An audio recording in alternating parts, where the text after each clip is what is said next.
Pulling up, Uber black Cadillac, high heel boots and a sexy body full of tat.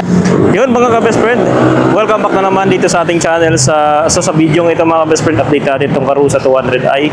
At maraming nagtatanong sa atin, nagpa-update sa ganitong unit ng Rusi. Ito yung Karusa 200 Fi ng Rusi. So syempre, same pa rin naman yung design nitong Karusa 200. Yan, katulad ng nasabi nga natin, mga nabanggit na natin na specs dito, same lang din naman sa yung nakaraan, no? So ito lang yung pinagbago, itong kanyang side mirror, no? So naka-LED itong kanyang headlight. Ayan, naka-LED yan mga ka-best friend, pati yung signal light niya LED, no? Yan. So left and right naka-LED siya. So yung fender niya naka-fix dito sa kanyang body, kaya kung mapapansin nyo ay malapad yung kanyang fender, no? Yung kanyang gulong naman, yan may sukat yan na 400 by 12. So medyo may kalitan siya compare dun sa Chariot. May kalitan siya ng konti. Then yung kanyang braking system, naka drum brake, and itong spring type yung kanyang suspension. So dual suspension yan mga ka-best friend sa una, kaya talagang lumalaban yan sa kargahan. Yan yung kanyang brake naka-fluid type, no? So ito naman yung windshield niya, malapad yung windshield niya. Yan, meron siyang wiper, nakabalot pa ng plastic yung wiper niya. Yan, malapad yung windshield. So ito naman yung side mirror. Yan. So medyo naka-convex type yung side mirror niya. Then yung meron siyang extended na ito. So ang ganda, extended yung kanyang side mirror, forwarded, kaya kitang-kita kahit nandun sa loob, kita mo dito sa windshield, din sa gilid. No. So yun, ito naman yung gilid, meron siyang pintuan. Yan. Ito naman sa driver side. So yun, punta tayo dito mga ka-best friend. Yan. So ito naman yung panel niya, fully digital panel. Yan. Kung mapapansin nyo, naka-digital panel siya. Ito, kung mapapansin nyo, ito yung sa wiper niya, motor, handlebar niya. Nandito yung tatak ng Rusi. Then sa mga switches niya, same din naman sa katulad ng mga ibang brand ng tok-tok, no? So nandito yung kanyang wiper switch. Yan. Nandito naman yung kanyang ilaw, no? Switches sa ilaw niya. Ito yung off, on, and then yung kanyang headlight, no? Nandito naman yung kanyang push start button. Ito naman yung high and low sa kanyang ilaw. Signal light niya nandito rin, at sa gilid yung horn, no? So syempre dito sa kaibahan lang dito sa Rusi Karusa 200, ang nandito na side sa handlebar natin ay clutch lang, no? So hindi siya katulad ng ibang tok-tok na nandito yung shifter niya o yung gear shifter. So ito naman nandito yung kanyang clutch lang. And dito naman sa ilalim ng handlebar yung kanyang hazard. Yan. So very advantage rin sa Karusa 200 na meron siyang DC output. Yan. DC output po yan sa 12 volts. Pagka gusto mo na mag-charge ng cellphone, yan. So dyan po. Meron din itong box, no? Yan yung kanyang utility box na pwede lagyan siya ng mga papers o kung anumang bagay, kasi safety rin siya. Meron siyang lock dito. Yun. So dito naman sa gilid meron siyang speaker. So dalawa. Yun ang kanyang speaker. Then nandito yung kanyang ignition switch. Ito lang.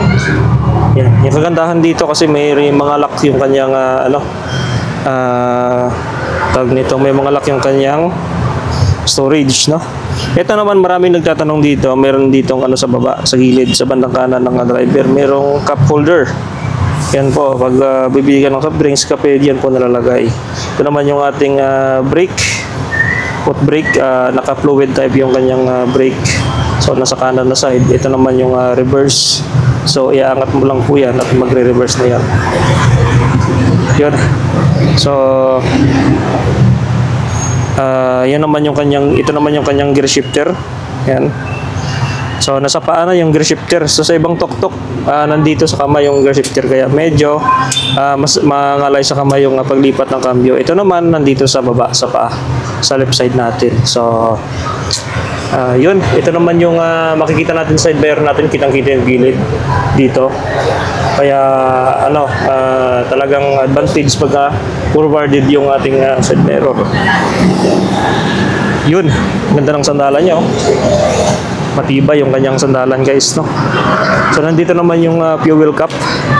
Nandito yung kanyang fuel cap, then meron siyang sticker ng Rusi. So ayun. Dito tayo sa gilid. Yan, ito naman yung gilid. Meron siyang lock dito para sa mga passenger. Yan, malaki rin yung likod nito, guys, oh. Yan. So nandito yung engine sa likod. Yan, meron siyang bumper sa likod. Then more on LED yung kanyang brake light, tail light and signal light, more on LED. So matipid yun sa power, gawa ng more on LED na. So meron ditong apat na color variant, white, yellow, green, and andun yung green, then may red din ito. So ang price ng updated price niya ay panoorin nyo na lang sa ating ibang video dito, guys, no. So yan lang yung ang ma-share natin ngayon. So ang cooling system nito, guys, ay naka liquid cooled. Ito ng hilo nyo. Ito yung hilo. Ando naman yung green sa loob. Ito yung hilo. Ang ganda ng kulay niya. Yan. Andito yung sticker ng Rusi. Nakadikit. Yan. Ganda. So, according sa tatanong-tanong natin sa mga nakagamit dito, ang ganitong unit, mga ka-best friend, ay matipid daw sa gasolina. So, yun. Yan na po yung updated natin ngayon na unit. Yung naka-display dito sa Rusi Tuguegarao. Yan. Ito naman yung green. Yan, ito naman yung green na Karusa. Yan. So, second hand po ito, repo.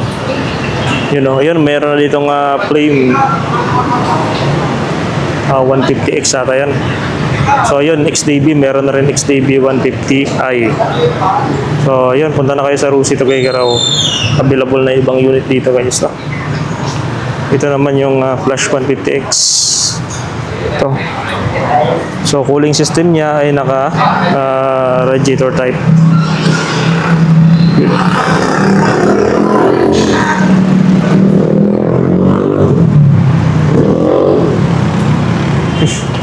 Sa mga naghahanap naman ng Rusi Chariot, tara puntahan natin itong Rusi Chariot. So ito naman yung Rusi Chariot dito. Ito po yung bagong Rusi Chariot ngayon. Kulay blue and red. Ayan, oh. So ito po yung bagong Rusi Chariot. Yan, ganda naman design niya ng kanyang analog panel. So same pa rin naman yung mga tangke niya. Yan, yung cover lang yung iba. Yan yung upuan. Yan, mahaba yung kanyang upuan.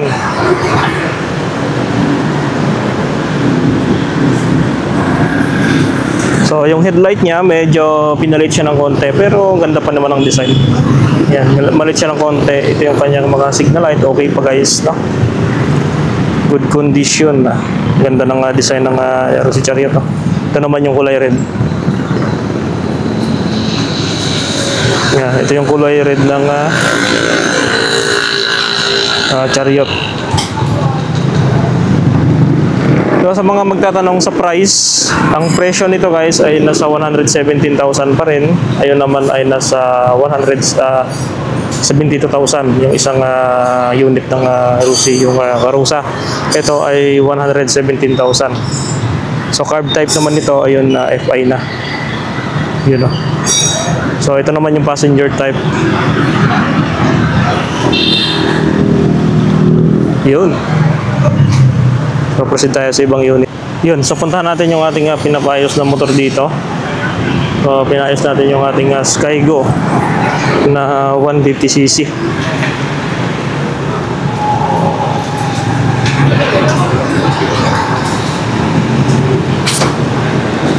Yun. Mabilis lang.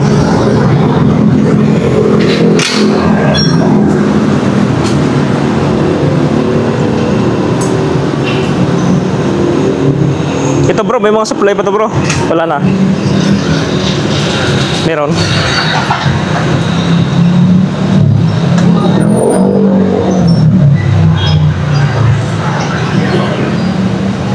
Ayos.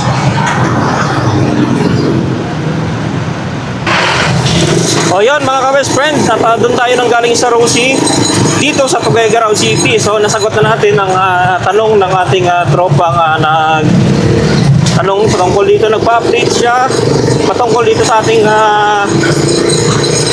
sa unit ng Rosie na Karuta 200i. So yun, same pa rin naman yung price guys, no, sa unang ating mga vlog. Same pa rin yung down payment, yan. Then yung monthly nasa 7k pa naman, 6k plus, yan. So yung specs niya ganun pa rin naman, hindi naman nagbago sa mga unang dating ng Karuta 200.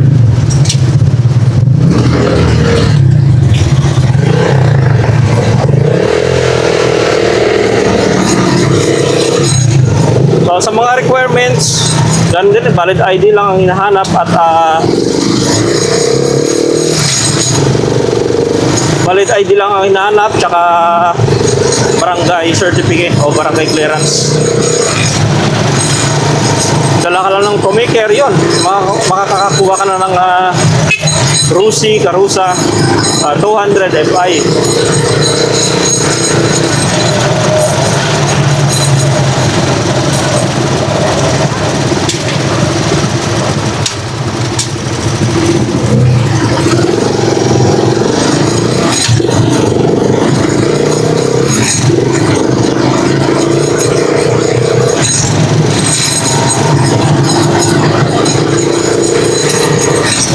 Dito tayo dumaan sa shortcutan para hindi tayo matraffic. Traffic kasi ang diversion road.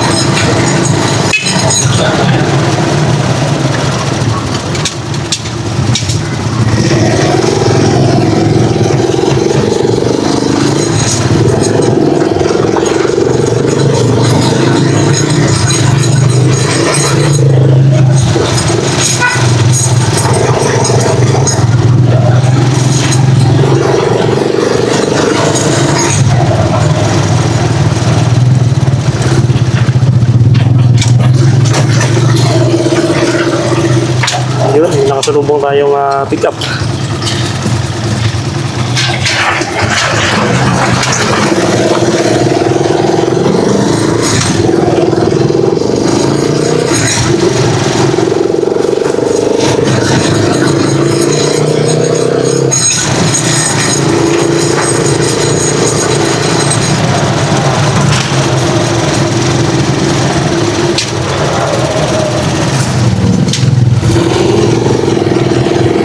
Taliko.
Maingay lang yung ating kickstarter. Natanggal kasi yung ano, dinali natin na